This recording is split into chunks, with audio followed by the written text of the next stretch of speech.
ప్రజా బిడ్రా Solanki young dynamic Solanki जी दाना बकरा कला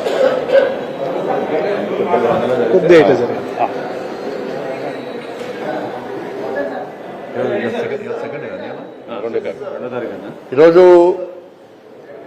ఫిబ్రవరి 2వ తారీఖు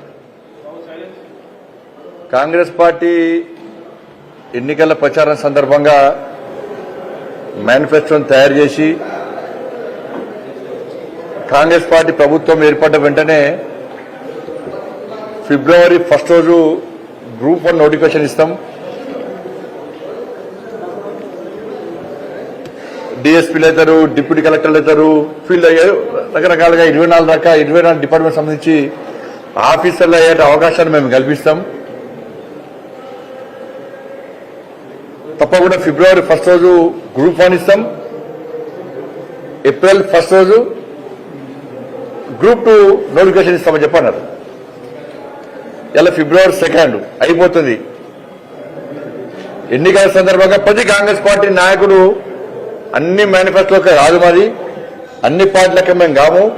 మా మేనిఫెస్టో ఒక భగవద్గీత, మా మేనిఫెస్టో ఒక ఖురాన్, మా మేనిఫెస్టో ఒక బైబుల్ అని చెప్పారు. వాళ్ళు నమ్మించి ఓట్లు వేసుకున్నారు. దాదాపు 30 లక్షల మంది యువత నమ్మి మీకు ఓటేశారు. దేనికోసం ఓటేసారంటే ఫిబ్రవరి 1 కోసం, ఏప్రిల్ 1 కోసం. ఈ 2 డేట్లు చూసాక మాకు ఉద్యోగాలు వస్తాయి, మేము ఆఫీసర్లం అవుతాం. గతంలో బీఆర్ఎస్ పార్టీ మోసం చేసింది, మా బతుకులు బాగుపడతాయని చెప్పి యువత అంతా కూడా నమ్మి ఇలా కాంగ్రెస్ పార్టీకి ఓటేస్తే ఇలా కాంగ్రెస్ పార్టీ నమ్మించి నట్టెట్ల ముంచింది. ఏ కాంగ్రెస్ పార్టీ నాయకుడు మాట్లాడతలేడు. డేట్ చెప్పింది మీరే, నోటిఫికేషన్ ఇస్తామన్నది మీరే, బైబిల్ అన్నది మీరే, భగవద్గీత అన్నది మీరే, ఖురాన్ అన్నది మీరే. కాంగ్రెస్ పార్టీ నాయకులు స్పష్టం చేయాలి. నోటిఫికేషన్ ఇవ్వడానికి కారణమైంది ఇది మీరే మేనిఫెస్టో. ఇది మేము తయారు చేసిన, మీరు తయారు చేసిందే. మీరు అనుకున్న భగవద్గీత ఇదే, మీరు అనుకున్న బైబిల్ ఇదే, మీరు అనుకున్న ఖురాన్ ఇదే. కాంగ్రెస్ పార్టీ నాయకులు స్పష్టం చేయాలి. దీన్ని మళ్ళా విమర్శకు ప్రతి విమర్శ సమాధానం చెప్పాలి. యువతకు 30 లక్షల మంది యువతకు సమాధానం చెప్పాలి. మీరు నిరుద్యోగ యువతకు అది మీరు పవిత్ర గ్రంథంగా భావిస్తే నోటిఫికేషన్ ఇవ్వండి. లేకుంటే ప్రజలు అనుకుంటారు మీరు ఆ పవిత్ర గ్రంథాలను చిత్తు కాయిదాలకు చూస్తున్నారని చెప్పి ప్రజలు భావించే పరిస్థితి వస్తుంది. దీన్ని కాంగ్రెస్ పార్టీ నాయకులు అర్థం చేసుకుని వెంటనే మీరు మేనిఫెస్టో ఇచ్చినటువంటి హామీ ప్రకారము వెంటనే గ్రూప్ 1 నోటిఫికేషన్ ఇవ్వాలి. మళ్ళా ఎలక్షన్ షెడ్యూల్ వస్తుంది, ఎలక్షన్ నోటిఫికేషన్ వస్తుంది, కోడ్ వస్తుందని చెప్పి ఏప్రిల్ 1 నాడు ఇవ్వాల్సినటువంటి మన గ్రూప్ 2 నోటిఫికేషన్ ఆపకుండా 2 కలిపి వెంటనే షెడ్యూల్ రాకముందే, ఎన్నికల కోడ్ రాకముందే నోటిఫికేషన్ నిజాయితీగా నిబద్దతతో దానిలో బీఆర్ఎస్ పార్టీ చేసినట్టు ఏదో చిన్న చిన్న పొరపాట్లు చేసి మళ్ళీ ఉన్న కోర్టుకు పంపించి కోర్టు స్టే ఇప్పించిన తర్వాత మళ్ళీ ఈ పార్టీ వాళ్ళు ఆపినరు, ఆ పార్టీ వాళ్ళు ఆపినరు, పేరు కోసం ప్రయత్నం చేస్తున్నారని చెప్పి కుంటి సాకులు చెప్పే ప్రయత్నం చేయకుండా నిజాయితీతో నిబద్దతతో యువత యొక్క భవిష్యత్తు దృష్టి ఉంచుకొని మీరు ఇచ్చిన హామీని నెరవేర్చుకున్నప్పుడే దాన్ని కాంగ్రెస్ పార్టీ పవిత్ర వాళ్ళ మేనిఫెస్టోను పవిత్ర గ్రంథంగా భావిస్తుందని చెప్పి ప్రజలు భావించే పరిస్థితి ఉంది. కాబట్టి దాన్ని అమలు చేయాలని చెప్పి మేము డిమాండ్ చేస్తున్నాం.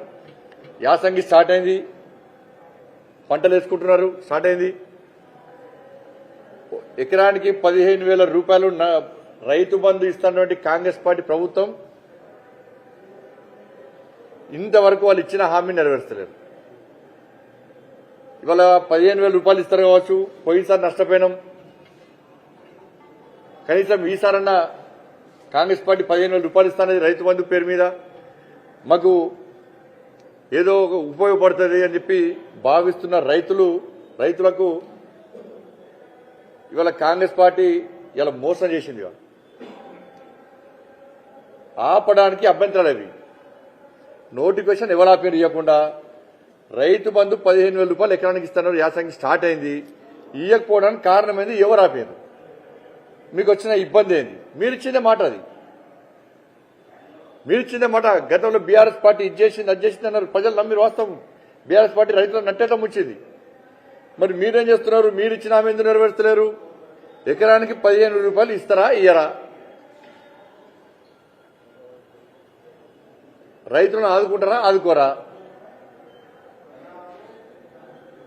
చెప్పాల్సిన బాధ్యత, ఇవ్వాల్సిన బాధ్యత కాంగ్రెస్ పార్టీ ప్రభుత్వం మీద ఉంది. కాబట్టి ఈ విషయాలను కాంగ్రెస్ పార్టీ ఆలోచించాలి. మీరు ఎన్నికల మేనిఫెస్టోలో ఇచ్చినటువంటి 6 గ్యారెంటీల మీద ప్రజలకు నమ్మకం లేదు. ప్రజలకు ఉన్నటువంటి ఏకైక గ్యారెంటీ మోడీ గ్యారెంటీ మీద మాత్రమే ప్రజలకు నమ్మకం ఉంది. మోడీ గ్యారెంటీ మీద మాత్రం ప్రజల నమ్మకం ఉంది. మోడీ గారి మీదనే ప్రజలకు విశ్వాసం నమ్మకం ఉంది.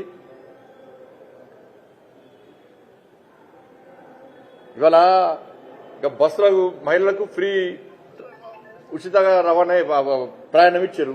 చాలా మంచి స్కీమ్. దాన్ని ఎవ్వరు అభ్యంతరపడతలేరు. వాళ్ళని అభ్యంతరం పెడితే వాళ్ళు మూర్ఖులు. కానీ ఆటోల మీద ఆధారపడి నివసిస్తున్నటువంటి ఆటో కార్మికులకు మీరు ఏం వాళ్ళకు ఎట్లా ఆదుకుంటారు? వాళ్ళకి ప్రత్యామ్నాయ మార్గాలు చూపించాల్సిన బాధ్యత ప్రభుత్వం మీద ఉంది. ఇవాళ నేను ఒక ఆటో అనే లాస్కు అనే కుటుంబానికి భారమై ఆటో నడవక ఆటోనే తగలబెట్టుకున్నాడు. గతంలో రైతులు పండించిన పంట సరిగా ఉండకుంటే అకాల వర్షాల వల్ల ఇబ్బంది పడితే నష్టపోతే పంట కాలబెట్టుకుంటున్నారు. ఇప్పుడు ఆటో డ్రైవర్లు ఆటోలు కాలబెట్టుకునే పరిస్థితి వచ్చింది.